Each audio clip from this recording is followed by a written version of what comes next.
सिकरवारों का इतिहास सूर्यवंश की उस शाखा से जुड़ा है जो मर्यादा पुरुषोत्तम श्रीराम के पुत्र कुश के वंशज माने जाते हैं। इनका निकास मुख्य रूप से राजस्थान के सीकर क्षेत्र से है।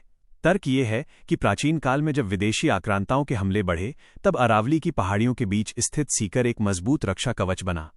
यहाँ के क्षत्रिय अपनी कठोर जीवन शैली और छापामार युद्ध नीति के लिए जाने जाते थे। सिकरवार शब्द का मूल अर्थ ही उन योद्धाओं से है जिन्होंने सीकर की सीमाओं को अभेद्य बनाया। विजयपुर सीकरी का उत्कर्ष 823 ईस्वी। इतिहास के पन्नों में 823 ईस्वी एक महत्वपूर्ण मोड़ है।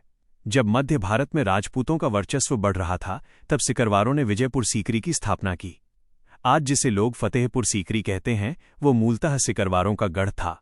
तार्किक बिंदु: मुगलों के आने से लगभग 700 साल पहले सिकरवारों ने यहाँ एक सुव्यवस्थित नगर बसाया था।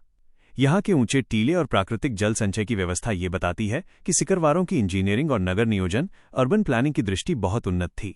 उन्होंने यहाँ रहकर ब्रज और राजपूताना के बीच एक मजबूत सांस्कृतिक सेतु का काम किया। खानवा का युद्ध और रणनीतिक बलिदान 1524-1527। इतिहास तब बदल गया जब बाबर की सेना ने उत्तर भारत की ओर कदम बढ़ाए। राव धामदेव सिंह सिकरवार उस समय के प्रतापी शासक थे। जब महाराणा सांगा ने हिंदू धर्म और संस्कृति की रक्षा के लिए सभी क्षत्रियों को एक ध्वज के नीचे बुलाया तो सिकरवार सबसे पहले खड़े हुए। खानवा के मैदान की हकीकत: खानवा का युद्ध केवल सत्ता की लड़ाई नहीं थी, वो भारतीय मिट्टी और विदेशी विचारधारा का टकराव था। राव धामदेव सिंह ने अपने हजारों सैनिकों के साथ बाबर के आधुनिक तोपखाने का सामना केवल अपनी तलवारों और साहस के दम पर किया। युद्ध के बाद जब परिस्थितियां विपरीत हुईं तो उन्होंने आत्मसमर्पण करने के बजाय रणनीतिक विस्थापन को चुना ताकि वंश की शक्ति को फिर से संचित किया जा सके। चंबल की ओर प्रस्थान और दलखू बाबा का युग: अपनी जन्मभूमि सीकरी को छोड़कर सिकरवारों का काफिला चंबल की दुर्गम घाटियों की ओर बढ़ा। यहां राव कामदेव सिंह दलखू बाबा का व्यक्तित्व उभरकर सामने आता है। तर्क: चंबल का चयन कोई इत्तेफाक नहीं था। चंबल की भौगोलिक स्थिति रवीन्स ऐसी थी जहां कोई भी बाहरी सेना आसानी से प्रवेश नहीं कर सकती थी। दलखू बाबा ने यहां बिखर चुके सिकरवारों को एकत्रित किया। उन्होंने दल का गठन किया, इसलिए उन्हें दलखू बाबा कहा गया। उन्होंने अपनी प्रजा को सिखाया कि कैसे विपरीत परिस्थितियों में भी स्वाभिमान के साथ जीवित रहा जाता है। मुरैना और जौरा परगना का विस्तार: दलखू बाबा के मार्गदर्शन में सिकरवारों ने चंबल के किनारे अपनी बस्तियां बसाईं। सिरसैनी, भैंसरोली, पहाड़गढ़ और सिहोरी जैसे गांव महज रिहायशी इलाके नहीं थे, बल्कि वे सुरक्षा चौकियां थीं।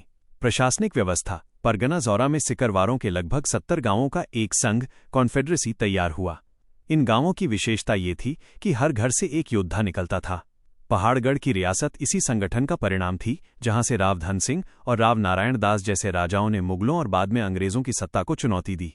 पहाड़गढ़ के राजाओं ने अपनी स्वतंत्र मुद्रा और न्याय व्यवस्था बनाए रखी, जो उनके पूर्ण संप्रभु होने का प्रमाण है। आस्था का आधार: कुलदेवी और परंपराएं। इतिहास केवल युद्धों से नहीं, आस्था से भी चलता है। सिकरवारों की शक्ति का केंद्र उनकी कुलदेवी माता कालिका हैं। सांस्कृतिक महत्व: नैमिषारण्य के पास स्थित प्राचीन मंदिर और आगरा के अयेला गांव में मां कामाख्या देवी का स्थान, ये दोनों जगहें सिकरवारों के लिए शक्तिपुंज हैं। लक्ष्मण कुंड में स्नान और नवरात्र के मेलों का आयोजन केवल धार्मिक अनुष्ठान नहीं है, बल्कि ये हर साल हजारों सिकरवारों को अपनी साझा विरासत की याद दिलाने का एक सामाजिक जरिया है।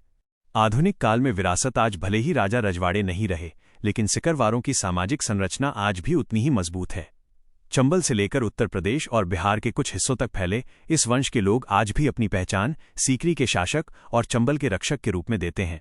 ये इतिहास इस बात का गवाह है कि जो समाज अपनी जड़ों को सींचता रहता है उसे समय की धूल कभी धुंधला नहीं कर सकती।